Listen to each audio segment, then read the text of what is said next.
अध्याय 3 कर्मयोग।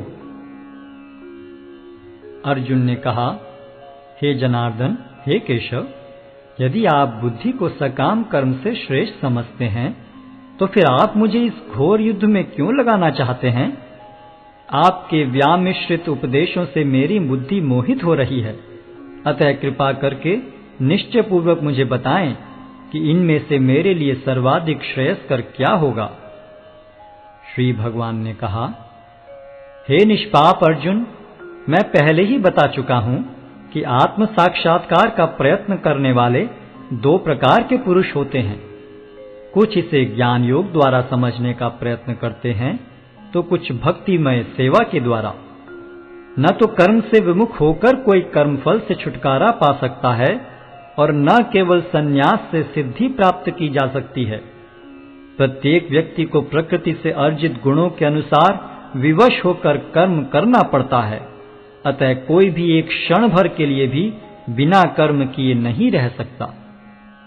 जो कर्मेंद्रियों को वश में तो करता है, किंतु जिसका मन इंद्रिय विषयों का चिंतन करता रहता है, वह निश्चित रूप से स्वयं को धोखा देता है और मिथ्याचारी कहलाता है।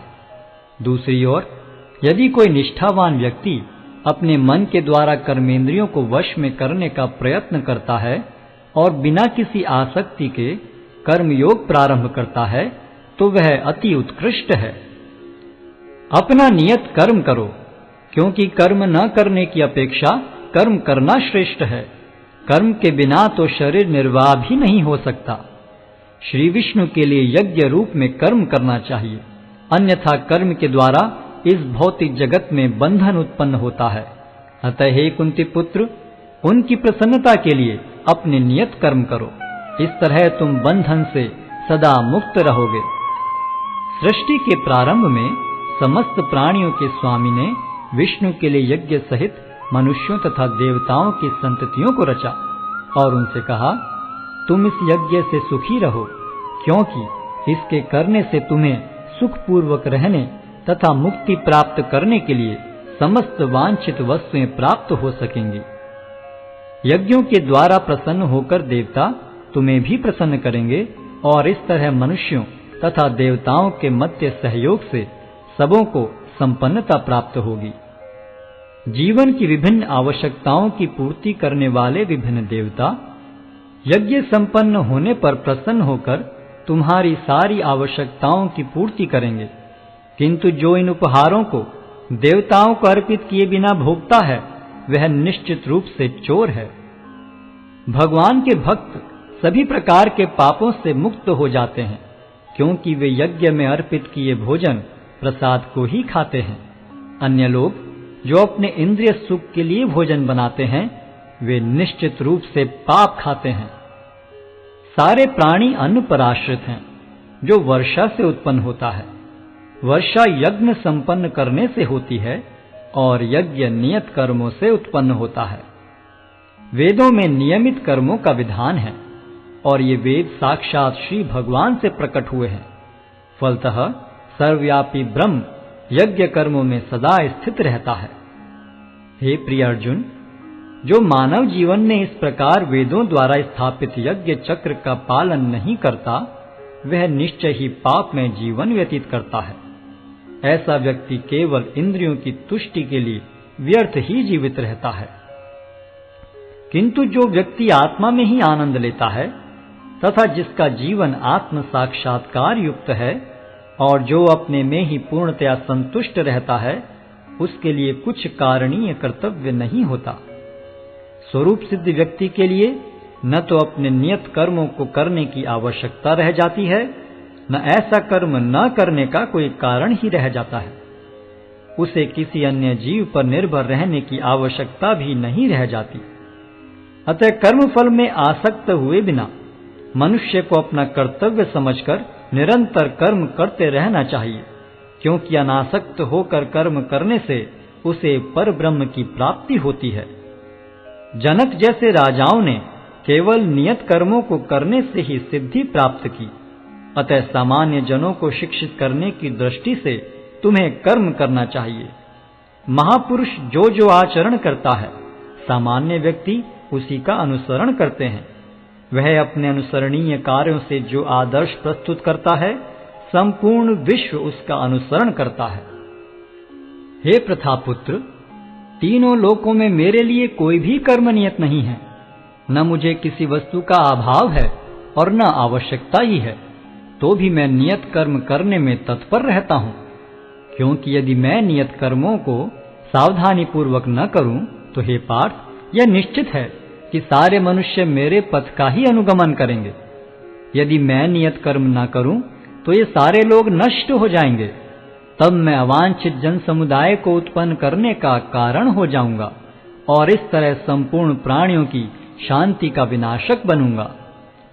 जिस प्रकार अज्ञानी जन फल की आसक्ति से कार्य करते हैं, उसी तरह विद्वान जनों को चाहिए कि वे लोगों को उचित पथ पर ले जाने के लिए अनासक्त रहकर कार्य करें। विद्वान व्यक्ति को चाहिए कि वह सकाम कर्मों में आसक्त अज्ञानी पुरुषों को कर्म करने से रोके नहीं, ताकि उनके मन विचलित न हो, अपितु भक्ति भाव से कर्म करते हुए वह उन्हें सभी प्रकार के कार्यों में लगाएं, जिससे कृष्ण भावनामृत का क्रमिक विकास हो। जीवात्मा अहंकार के प्रभाव से मोहग्रस्त होकर अपने आप को समस्त कर्मों का कर्ता मान बैठता है, जबकि वास्तव में वे प्रकृति के तीनों गुणों द्वारा संपन्न किए जाते हैं। हे महाबाहो, भक्ति भाव में कर्म तथा सकाम कर्म के भेद को भली भांति जानते हुए जो परम सत्य को जानने वाला है, वह कभी भी अपने आप को इंद्रियों में तथा इंद्रिय तृप्ति में नहीं लगाता। माया के गुणों से मोहग्रस्त होने पर अज्ञानी पुरुष पूर्णतया भौतिक कार्यों में संलग्न रहकर उनमें आसक्त हो जाते हैं। यद्यपि उनके ये कार्य उनमें ज्ञानाभाव के कारण अधम होते हैं, किंतु ज्ञानी को चाहिए कि उन्हें विचलित न करे। अतः हे अर्जुन, अपने सारे कार्यों को मुझ में समर्पित करके मेरे पूर्ण ज्ञान से युक्त होकर लाभ की आकांक्षा से रहित, स्वामित्व के किसी दावे के बिना तथा आलस्य से रहित होकर युद्ध करो। जो व्यक्ति मेरे आदेशों के अनुसार अपना कर्तव्य करते रहते हैं और ईर्ष्या रहित होकर इस उपदेश का श्रद्धा पूर्वक पालन करते हैं, वे सकाम कर्मों के बंधन से मुक्त हो जाते हैं। किंतु जो ईर्ष्यावश इन उपदेशों की उपेक्षा करते हैं और इनका पालन नहीं करते, उन्हें समस्त ज्ञान से रहित, दिग्भ्रमित तथा सिद्धि के प्रयासों में नष्ट भ्रष्ट समझना चाहिए। ज्ञानी पुरुष भी अपनी प्रकृति के अनुसार कार्य करता है, क्योंकि सभी प्राणी तीनों गुणों से प्राप्त अपनी प्रकृति का ही अनुसरण करते हैं। भला दमन से क्या हो सकता है? प्रत्येक इंद्रिय तथा उसके विषय से संबंधित राग द्वेष को व्यवस्थित करने के नियम होते हैं। मनुष्य को ऐसे राग तथा द्वेष के वशीभूत नहीं होना चाहिए, क्योंकि ये आत्म साक्षात्कार के मार्ग में अवरोधक हैं। अपने नियत कर्मों को दोषपूर्ण ढंग से संपन्न करना भी अन्य के कर्मों को भली भांति करने से श्रेयस्कर है। स्वीय कर्मों को करते हुए मरना पराये कर्मों में प्रवृत्त होने की अपेक्षा श्रेष्ठतर है, क्योंकि अन्य किसी के मार्ग का अनुसरण भयावह होता है। अर्जुन ने कहा, हे कृष्णवंशी, मनुष्य न चाहते हुए भी पाप कर्मों के लिए प्रेरित क्यों होता है? ऐसा लगता है कि उसे बलपूर्वक उनमें लगाया जा रहा हो।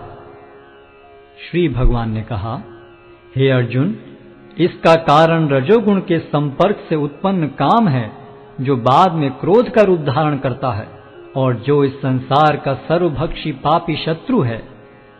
जिस प्रकार अग्नि धुएं से, दर्पण धूल से अथवा भ्रूण गर्भाशय से आवृत रहता है, उसी प्रकार जीवात्मा इस काम की विभिन्न मात्राओं से आवृत रहता है। इस प्रकार ज्ञान में जीवात्मा की शुद्ध चेतना उसके काम रूपी नित्य शत्रु से ढकी रहती है, जो कभी भी तुष्ट नहीं होता और अग्नि के समान जलता रहता है। इंद्रियां, मन तथा बुद्धि इस काम के निवास स्थान हैं। इनके द्वारा यह काम जीवात्मा के वास्तविक ज्ञान को ढककर उसे मोहित कर लेता है। इसलिए हे भरतवंशियों में श्रेष्ठ अर्जुन, प्रारंभ में ही इंद्रियों को वश में करके इस पाप के महान प्रतीक काम का दमन करो, और ज्ञान तथा आत्म साक्षात्कार के इस विनाशकर्ता का वध करो। कर्मेंद्रियां जड़ पदार्थों की अपेक्षा श्रेष्ठ हैं।